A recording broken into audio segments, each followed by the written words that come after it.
గురుగారు మరో ఉత్తరం చూద్దామండి. చిత్తూరు నుండి శ్రీనివాసమూర్తి గారు పంపించారు. తత్వం అనే మాటకు అర్థం ఏంటి తెలియచేయగలరు అంటున్నారు. తత్ త్వం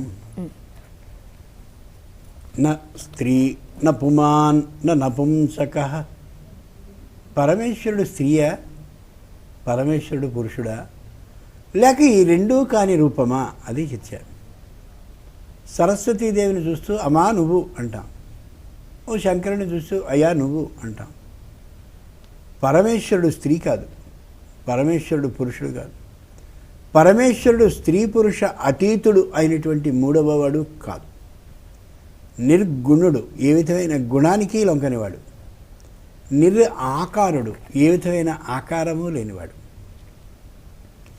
ధ్యానిస్తే అనుభవం ద్వారా కనిపించేవాడు తప్ప ఫలాని రూపం కలిగినవాడు అనడానికి అవకాశం లేనివాడు. అంచేతనే పరమేశ్వరుని సహ అనలా, తత్ ఆ పదార్థం ఏదో అది త్వం నువ్వు. తత్ ఆ పదార్థం అని అర్థం. ఏ పదార్థం? బ్రహ్మ పదార్థం. బ్రహ్మ పదార్థం అంటే ఎలా ఉంటుంది ఒకసారి ఆలోచిద్దాం.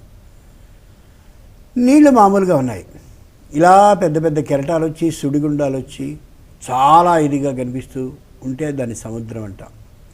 ఈ సముద్రంలో కెరటాలు సుడిగుండాలు అన్నీ తీసేస్తే అది మళ్ళీ ఏమవుతుంది? నీరు అవుతుంది. నీరు బ్రహ్మ పదార్థం. బ్రహ్మ పదార్థం సముద్రంగా మారితే ప్రపంచం. కొద్దిగా అర్థం చేసుకుంటే కష్టం కాదు. మెడలో మనం ఆభరణాలు వేసుకుంటాం. ఆభరణంగా ఉంటే ఒక నామము రూపము, అంటే ఓ పేరు, దానికి ఓ రూపము వచ్చింది. ఇది ప్రపంచంతో సమానం. ఈ ఆభరణాన్ని కరిగించేస్తే బంగారం అవుతుంది. అదిగో అది బ్రహ్మ పదార్థం. అలాగే ఓ కొండ ఉంది, కొండకి ఓ ఆకారం ఉంది, మట్టితో చేయబడి కనిపిస్తోంది, నీళ్లు పోసుకుంటుంది, నీళ్లు దాని యందు నిల్వ చేస్తుంది తెలుస్తుంది, ఒక నామం ఉంది, దానికి ఓ రూపం ఉంది. ఇది ప్రపంచం. ఈ కుండని కానీ ఒకసారి వెనక్కి వెళ్ళి ఏమిటి దీంతో చేయబడిందని చూస్తే మట్టి దాంట్లో ఉంటుంది. మట్టి బ్రహ్మ పదార్థం. అంటే ఏమిటి? మూలమైన పదార్థం ఏదో అది బ్రహ్మ పదార్థం. ఆ మూలంగా ఉండే పదార్థానికి ఓ పేరుని ఓ రూపాన్ని కలిగిస్తే అదిగో అది ప్రపంచం అవుతుంది. ఈ ప్రపంచం అంతా కనిపిస్తుంది. ఇప్పుడు మనం ఇక్కడ కూర్చున్నాం, నేనేదో నువ్వు అలా అందరం మనం కనిపిస్తున్నాం. ఈ కనిపించే అందరూతో కూడిన ప్రపంచం అకస్మాత్తుగా లయమైపోతే ఉండేటటువంటిది ఏదంటే బ్రహ్మ పదార్థం. ఆ తత్ ఆ పదార్థం ఏదో త్వం నువ్వే అయ్యున్నావు. ఇది కనుక్కోవడం ఎంత కష్టం. నేనున్నాను, నాకు తండ్రి ఉన్నారు, తండ్రికి తాత ఉన్నారు, తాతకి ముత్తాత ఉన్నారు, ముత్తాతకి అలా అందరికీ అందరికీ అందరికీ అందరికీ వీళ్ళందరూ వెనకాల ఎవరున్నారు? తత్ ఒకడున్నాడు.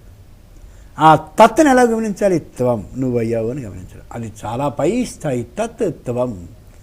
ఆ బ్రహ్మ పదార్థం ఏదైతే మూల పదార్థం ఉందో అది నువ్వు అయ్యున్నావు అని గమనించడం.